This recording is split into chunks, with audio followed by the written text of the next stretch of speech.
Hello students, आज का topic science से रिलेटेड है केमिस्ट्री का। केमिस्ट्री स्ट्रीम में क्लास 10th में हम लोग चैप्टर देखेंगे metals and non metals.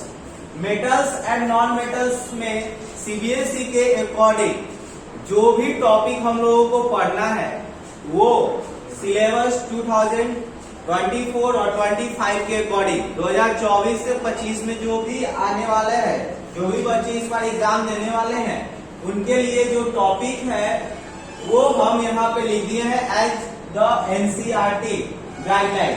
NCERT का जो सीबीएसई गाइडलाइन निकालता है एनसीईआरटी सिलेबस पे, उसके अकॉर्डिंग हम लोग देखते हैं। तो पहला है properties of metals and non metals. Metals और नॉन मेटल्स का प्रॉपर्टीज। तो प्रॉपर्टीज में हम लोग क्या देखेंगे, दोनों देखेंगे। कौन कौन सा? तो फिजिकल और chemical. Physical properties of metals, chemical properties of metals, physical properties of non metals, chemical properties of non metals. दूसरा चीज है reactivity series. Reactivity series of metals कि कौन सा मेटल मोस्ट रिएक्टिव है और कौन सा लिस्ट रिएक्टिव है, वो सीरीज के बारे में पढ़ेंगे एंड उसका रिएक्शन पढ़ेंगे। तो फर्स्ट चैप्टर में केमिकल रिएक्शन एंड इक्वेशन में भी वहां पे ये चर्चा हुआ था इस टॉपिक के बारे में कि हम लोग रिएक्टिविटी सीरीज के अकॉर्डिंग डिस्प्लेसमेंट रिएक्शन पढ़े थे। सेम वही चीज है यहाँ पे पढ़ेंगे। Formation and properties of ionic compounds. इसमें हम आप लोगों को बताएंगे कि जब कोई मेटल या नॉन मेटल रिएक्शन करता है, या मेटल मेटल रिएक्शन तो नहीं करता है लेकिन मेटल नॉन मेटल के साथ करेगा, नॉन मेटल नॉन मेटल के साथ करेगा, तो कौन कौन सा जो है उसका प्रॉपर्टी। तो यहाँ पर आप लोगों को आयनिक कंपाउंड्स के बारे में सिर्फ पढ़ना है। ऐसे थोड़ा सा हम पढ़ा देंगे कोवैलेंट कंपाउंड, क्योंकि नेक्स्ट चैप्टर जो हम लोग पढ़ेंगे कार्बन एंड इट्स कंपाउंड, तो वहां पे कोवैलेंट कंपाउंड भी आएगा। कोवैलेंट कंपाउंड्स तो लेकिन एनसीईआरटी के अकॉर्डिंग सिर्फ आपको आयनिक कंपाउंड्स का फॉर्मेशन और प्रॉपर्टीज पढ़ना है, जिसमें इलेक्ट्रॉन डॉट रिप्रेजेंटेशन भी आएगा। ठीक है, तो कोवैलेंट में आता है वो इलेक्ट्रॉन डॉट, क्योंकि शेयरिंग ऑफ इलेक्ट्रॉन से। आयनिक कंपाउंड गेन और लॉस से बनता है, तो कोवैलेंट कंपाउंड भी पढ़ेंगे और आयनिक कंपाउंड भी पढ़ेंगे। Basic metallurgy process. मेटलर्जी किसको कहते हैं? तो मेटलर्जी में आपको बेसिक पढ़ना है, मतलब एक्सट्रैक्शन ऑफ मेटल्स। मेटलर्जी का मतलब होता है extraction, extraction of metals.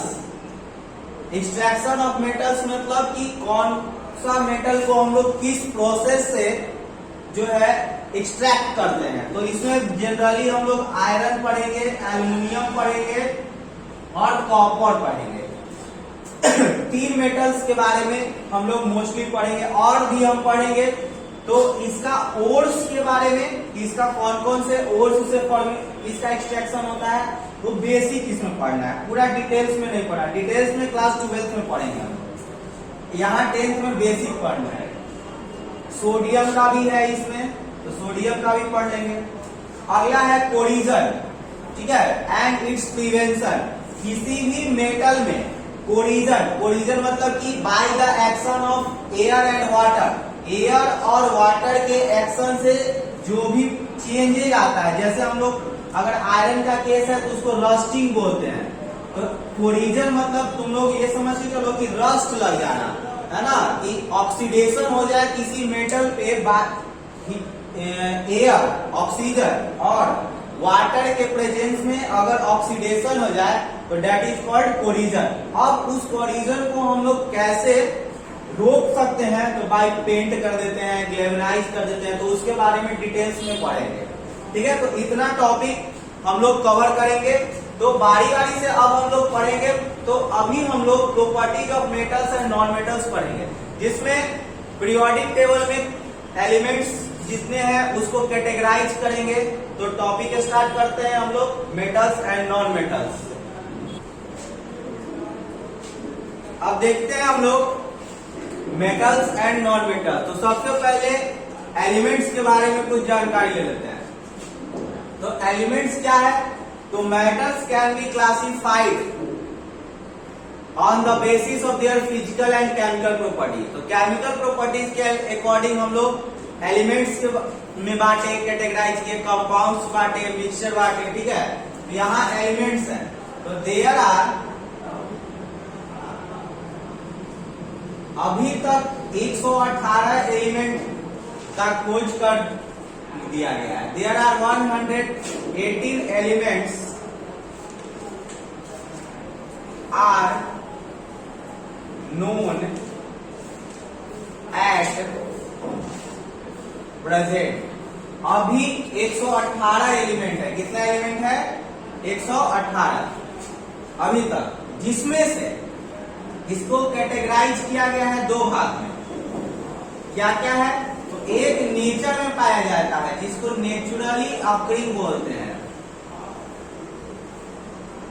Naturally occurring, और एक का है डिस्कवर्ड किया गया है ना, उसको हम लोग बोलते हैं लैब डिस्कवर्ड, जिसको आदमी ने खोज किया गया है। आदमी उसको लैब में एक्सपेरिमेंट किया, बाहर से उसके जैसा कोई एलिमेंट लाया। तो नेचुरली ऑकरिंग एलिमेंट्स जो है लगभग 92 है, और बच गया कितना? 180। तो 26 एलिमेंट्स जो है वो लैब डिस्कवर्ड है। तो 1 से लेकर 92 तक। तो कभी कभी ये आंकड़ा जो है 90 भी हो जाता है, तो ध्यान दीजिएगा, कभी 90 अगर लिख दे तो इधर 28 हो जाएगा, ठीक है। तो ऐसे 92 एलिमेंट्स जो है वह नेचर में पाया गया, मतलब कि अर्थ क्रस्ट में, अर्थ क्रस्ट में 92, 1 से लेकर 92 तक अर्थ क्रस्ट में। आप 92 के बाद 93 से 118, 118 तक लैब में उसको एक्सपेरिमेंट करके डिस्कवर किया गया, ठीक है। और इसी में ये दोनों एलिमेंट्स को मिला के हम लोग इसको कैटेगराइज किए। तो कुछ को मेटल्स बोलते हैं, कुछ को नॉन मेटल्स बोलते हैं, और कुछ जो होता है मेटलॉइड्स होता है। तो elements can be classified into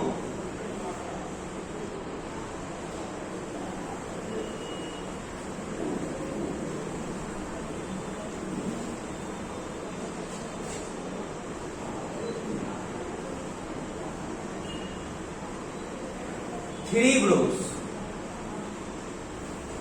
elements को 3 ग्रुप में बांटा गया। पहला मेटल्स, दूसरा नॉन मेटल्स, एंड तीसरा मेटलॉइड्स।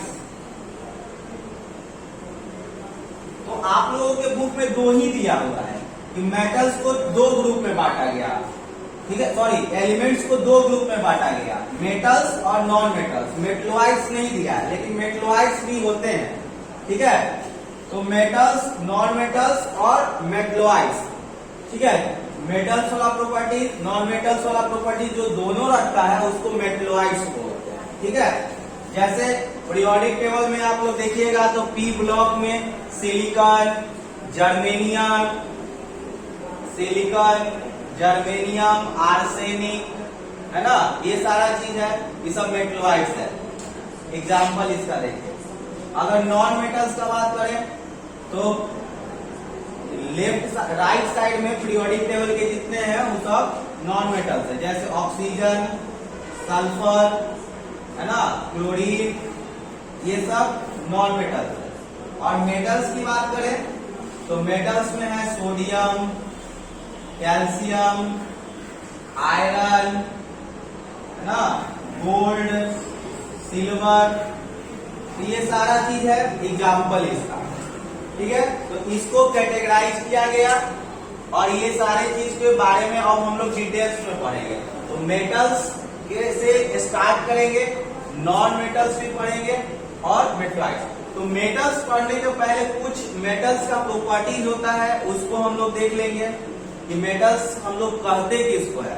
तो मेटल्स किसको कहते हैं, तो उसके फिजिकल प्रॉपर्टीज को पहले हम लोग देखेंगे, फिर केमिकल प्रॉपर्टीज को। इसको राइट डाउन कर लीजिए।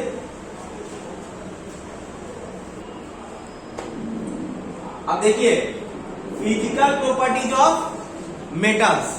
मेटल्स का फिजिकल प्रॉपर्टीज पहले पढ़ेंगे, फिर नॉन मेटल्स का फिजिकल प्रॉपर्टीज पढ़ेंगे, फिर केमिकल प्रॉपर्टीज ऑफ मेटल्स पढ़ेंगे, फिर chemical properties of non metals पढ़ेंगे। तो जो मेटल का प्रॉपर्टीज होगा उसका जस्ट अपोजिट नॉन मेटल्स होगा।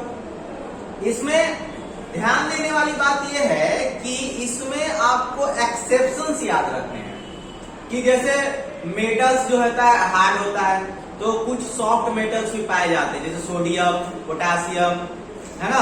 तो एक्सेप्शन साथ में याद रखना है आपको। और इसका प्रॉपर्टीज, तो पहला प्रॉपर्टीज है मेटल्स का, हम लोग इसमें 10-12 टॉपिक कवर करेंगे, 10 या 12 टॉपिक मतलब कि प्रॉपर्टीज जो है मेटल्स का पढ़ेंगे, 10 से 12, जिसमें एग्जाम में आप 5-6 याद रखिए काम हो जाएगा, लेकिन 12 के 12 प्रॉपर्टीज को समझना है हम लोगों को। तो पहला प्रॉपर्टीज है metals are malleable. Metals are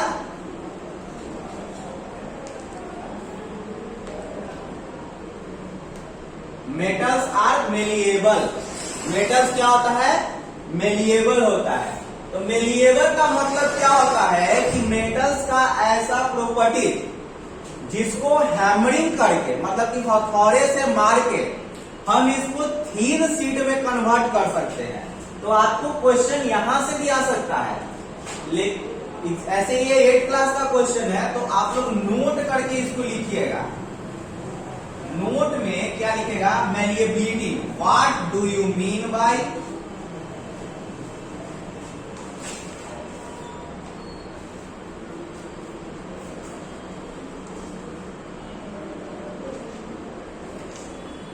malleability या मेलिएबल, है ना। मेलिएबिलिटी का मतलब क्या होता है? तो मेलिएबिलिटी का मतलब यह होता है कि मेटल्स का ऐसा प्रॉपर्टी जिससे हैमरिंग करके हम लोग क्या कर सकते हैं, इसको थीन शीट में कन्वर्ट कर सकते हैं। तो एग्जाम में अगर आ जाए तो व्हाट इज मेलिएबिलिटी, तो मेलिएबिलिटी को लिखेंगे द प्रॉपर्टीज of metals या the properties which allows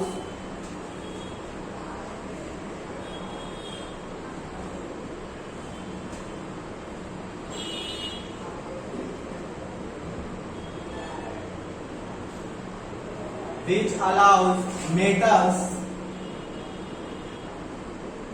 to be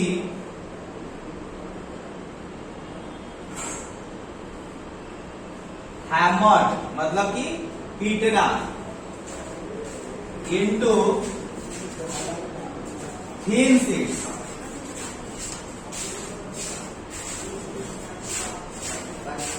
The properties which allows metals to be hammered into thin sheets is called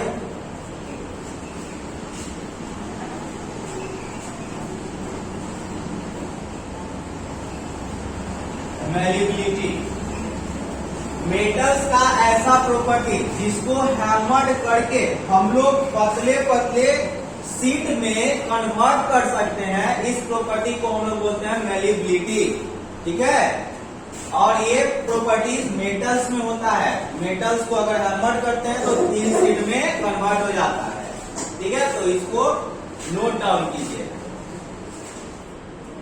अब देखिए, सारे मेटल्स में ये प्रॉपर्टी नहीं होता, कुछ मेटल्स जो है सॉफ्ट होते हैं।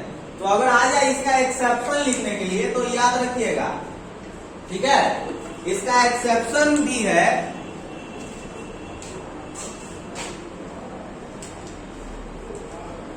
एक्सेप्शन का मतलब कि जो इस प्रॉपर्टी को फॉलो नहीं करता है, अपवाद, है ना। एक्सेप्शन में क्या है आपका? सोडियम, पोटासियम,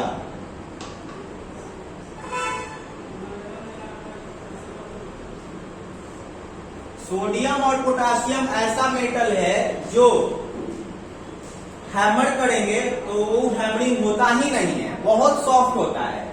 ठीक है, इतना सॉफ्ट होता है कि it can easily cut with a knife. इसको आसानी से हम लोग चाकू से काट सकते हैं। ठीक है, एकदम सॉफ्ट होता है, जेली टाइप का। ठीक है, तो इसको नोट डाउन कीजिए।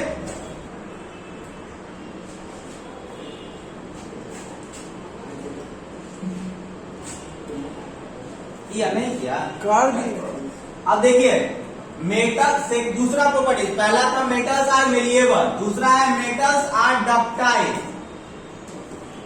डक्टाइल मतलब क्या होता है कि the properties which allows metals to be drawn into thin wires, या वायर्स लिख सकते हो सिर्फ, ड्रॉन इनटू वायर्स मतलब कि जिससे हम लोग तार बना सकते हैं, इज कॉल्ड डक्टिलिटी। तो इसको हम लोग क्या बोलेंगे, डक्टिलिटी। कैसा, तो मेटल्स आर डक्टाइल होता है, डक्टाइल्स मतलब कि मेटल्स का ऐसा प्रॉपर्टी, डक्टिलिटी ऐसा प्रॉपर्टी जिससे हम इसको ड्रॉन इनटू वायर, इससे हम लोग तार खींच सकते हैं। तो देखते होंगे आप लोग कि मेटल्स का तार बनता है, जैसे अगर बात करें तो कॉपर का वायर होता है, एल्युमिनियम का वायर होता है ना, सिल्वर का भी होता है। तो कॉपर और एल्युमिनियम हम लोग ज्यादा देखते हैं, ठीक है, सारा मेटल्स का होता है, लेकिन सोडियम और पोटेशियम का वायर नहीं बना सकते हैं, तो एक्सेप्शन में यही जाएगा। तो metals are ductile, second properties. तो ऐसा प्रॉपर्टी जिससे वायर बना सकते हैं, drawn into wires, is called ductility. इसको हम लोग बोलते हैं डक्टिलिटी। ये भी नोट लिखना है आप लोगों को, ये भी लिखना है। चलिए देखिए, तीसरा प्रॉपर्टीज है मेटल्स आर लस्ट्रस, ये थर्ड प्रॉपर्टीज है। लस्ट्रस मतलब होता है शाइनिंग प्रॉपर्टी। क्या होता है, शाइनिंग, शाइनिंग प्रॉपर्टी। तो लस्ट्रस का मतलब क्या है, what do you mean by lustrous? तो the properties which allows metals to have shiny appearance. Shiny appearance मतलब कि चमकदार होता है, जो जैसे सोना चमकता है, इसीलिए लस्ट्रस प्रॉपर्टीज के कारण ही कोई भी मेटल्स का ऑर्नामेंट्स बनता है, गहना बनता है। तो मेटल्स अगर शाइनिंग प्रॉपर्टी का होता है, इसीलिए इसका प्रयोग हम लोग गहना बनाने में करते हैं, जैसे गोल्ड,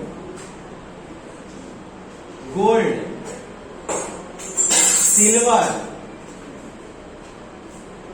है ना, सिल्वर है, गोल्ड है, एल्युमिनियम है, बहुत सारा एलॉय है, उसका हम लोग ऑर्नामेंट्स बनाते हैं। जनरली गोल्ड और सिल्वर का बनाते हैं, ठीक है। तो जिसमें चमकने वाला प्रॉपर्टी होता है उसको हम लोग बोलते हैं लस्ट्रस प्रॉपर्टी। तो तीसरा यही है, मेटल्स आर लस्ट्रस। लिख लीजिए इसको। देखिए फोर्थ प्रॉपर्टीज है मेटल्स आर सोनरस। सोनरस क्या होता है, जिससे रिंगिंग साउंड हो, रिंगिंग साउंड है ना। जैसे हम इसको अगर हिट करते हैं, जैसे मेटल्स देखे हैं, घंटी, घंटी को ऐसे बजाते हैं मंदिर में जाके, तो आवाज करता है टन टन और झंझन। तो टन टन का आवाज करता है ना, टन टन झन झन ऐसे ही आवाज करता है। तो जब मेटल्स का ऐसा प्रॉपर्टी है सोनरस प्रॉपर्टी। सोनरस प्रॉपर्टी क्या होता है, the properties which allows metals make ringing sound when we strike them. जब make metals ringing sound when we strike them, जब इसको हम लोग स्ट्राइक मतलब ही पीटते हैं, तो इससे रिंगिंग साउंड निकलना चाहिए, टन टन की आवाज आना चाहिए, ठीक है। तो मेटल्स में ये प्रॉपर्टी होता है। जैसे मंदिर में देखते होंगे घंटी कॉपर का बना होता है ना, कॉपर, बहुत सारा मेटल्स यूज होता है, कॉपर, एल्युमिनियम, सिल्वर का भी घंटी होता है, सिल्वर का होता है ना। बहुत सारा मंदिर में चांदी का घंटी लगा होता है, बहुत सारा में सोना का भी लगा रहता है। तो जितने भी मेटल्स हैं उसमें हम लोग रिंगिंग साउंड होता है, सोनरस प्रॉपर्टी, ठीक है। इसको राइट डाउन कीजिए। नेक्स्ट 5 नंबर प्रॉपर्टीज है metals have high tensile strength. Tensile strength क्या होता है, high tensile strength. Tensile strength होता है which allow metals to carry heavy loads. जब तार में हम लोग कुछ लोड देते हैं तो ज्यादा से ज्यादा लोड कैरी करता है वो, उसी को बोलते हैं टेंसाइल स्ट्रेंथ। तो मेटल्स का टेंसाइल स्ट्रेंथ ज्यादा होता है। नॉन मेटल जैसे घर में हम लोग यूज करते हैं रस्सी जो है नाइलॉन वाला, तो वो सब जितना कैरी लोड करेगा उससे कई गुना ज्यादा अगर हम लोग लोहा का रस्सी या किसी भी मेटल का रस्सी यूज करते हैं, जैसे क्रेन ये सब में हैवी लोड्स को कैरी करने के लिए जो वायर होता है वो आयरन का बना होता है। तो मेटल्स का टेंसाइल स्ट्रेंथ बहुत हाई होता है, मतलब कि वह बहुत ज्यादा से ज्यादा वजन को कैरी करता है। तो इसको राइट डाउन कीजिए। नेक्स्ट प्रॉपर्टीज है 6 नंबर। 6 नंबर है मेटल्स आर गुड कंडक्टर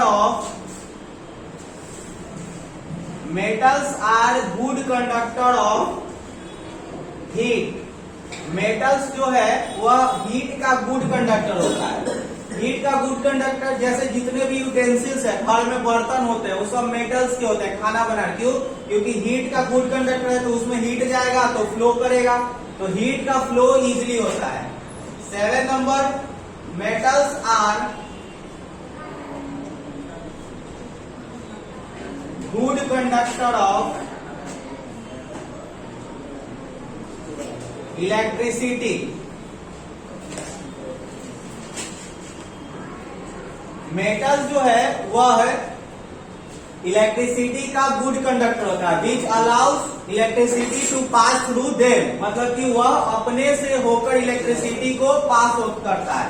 तो इसमें एक याद रखिएगा नोट आप लोग, क्या कि सबसे अच्छा किसको माना गया है कि बेस्ट कंडक्टर है, तो सिल्वर। एग्जाम में आ जाता है ऑब्जेक्टिव में कि which of the following is the best conductor of electricity, तो सिल्वर इज द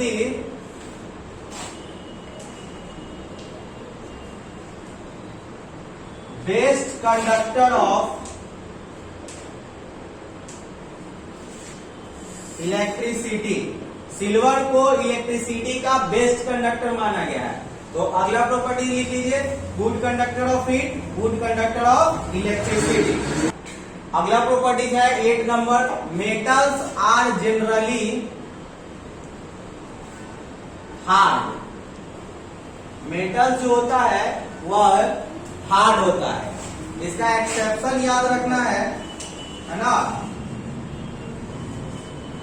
जितने भी मेटल्स हैं वो सब हार्ड होते हैं, लेकिन सोडियम को छोड़ के, सोडियम इसका सिंबल होता है Na और पोटाशियम इसका सिंबल होता है K। सोडियम और पोटेशियम इसका एक्सेप्शन है। तो metals are generally hard, metals hard होते हैं लेकिन सोडियम और पोटेशियम को छोड़ के। दूसरा, metals are solid at room temperature. Metals जो है वह है सॉलिड होते हैं रूम टेम्परेचर पे, मतलब कि 30-32 डिग्री सेल्सियस पे वह है सॉलिड स्टेट में पाया जाता है, नॉट इन लिक्विड और गैस स्टेट है, सिर्फ एक मेटल को छोड़कर। ठीक है, तो इसका एक्सेप्शन क्या है? Mercury.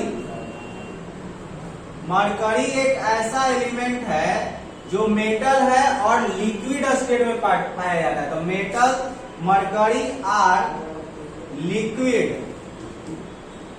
Eight room temperature. Mercury जो है मेटल है लेकिन यह रूम टेम्परेचर पे लिक्विड स्टेट में पाया जाता है। ठीक है, इसको लिखिए। 10th नंबर है metals have high boiling point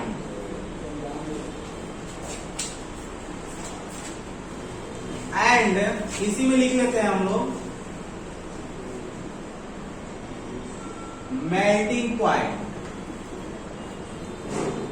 metals जो होता है उसका बॉइलिंग पॉइंट और मेल्टिंग पॉइंट हाई होता है, मतलब कि ज्यादा होता है। जैसे आयरन, आयरन का मेल्टिंग पॉइंट कितना है?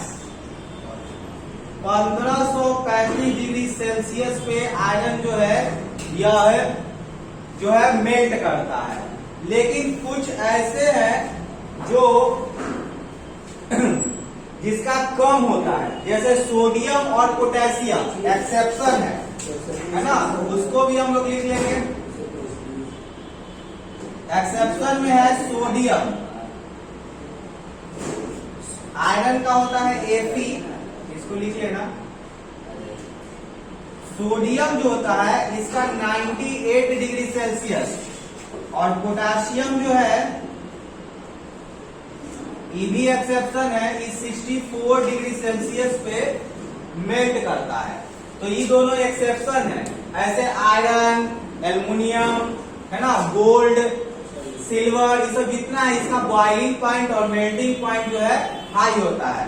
तो ये इसका क्या है, ये मेल्टिंग पॉइंट है, मेल्टिंग पॉइंट, ठीक है, MP। तो मेल्टिंग पॉइंट आयरन का, सोडियम का और पोटेशियम का, तो ये दोनों एक्सेप्शन है। और आयरन ऐसे एग्जांपल में लिख लीजिए कि मेटल्स है हाई बॉइलिंग पॉइंट। देखिए next 11 number property, metals have high density. Metals का डेंसिटी बहुत हाई होता है, तो डेंसिटी बराबर फॉर्मूला याद रख। अब देखिए मेटल्स का डेंसिटी जो है वो हाई होता है, मेटल्स हैव हाई डेंसिटी। तो मेटल्स डेंसिटी का फॉर्मूला याद रखिएगा, mass upon volume, mass upon volume. इसका एक्सेप्शन क्या है, तो वही सोडियम, सोडियम का डेंसिटी कम होता है, एंड पोटेशियम, सोडियम और पोटेशियम इसका एक्सेप्शन है। जैसे आयरन, आयरन का 7.8 ग्राम पर सेंटीमीटर क्यूब, ये इसका हाई डेंसिटी होता है। सोडियम की बात करें तो सोडियम का जो डेंसिटी होता है 0.9 सेंटीमीटर ग्राम पर सेंटीमीटर क्यूब। अगर पोटेशियम की बात करें तो 0.86 ग्राम पर सेंटीमीटर क्यूब। आपसे एग्जाम में ये पूछा नहीं जाएगा, लेकिन ये दो का डेंसिटी याद रखिए। तो मेटल्स का जो होता है, जितने भी मेटल्स होते हैं उन सबका डेंसिटी हाई होता है, सिर्फ सोडियम और पोटेशियम को छोड़ के। इसको राइट डाउन कीजिए। Next 12 number properties, metals usually have a silver और ग्रे इन कलर। मेटल जितना भी होता है वो सब सिल्वर और ग्रे कलर में पाया जाता है। एक्सेप्शन इसका क्या है, गोल्ड, गोल्ड जो है वो पीला रंग का होता है। और कॉपर, कॉपर जो है रेडिश ब्राउन कलर का होता है, हल्का ब्राउन कलर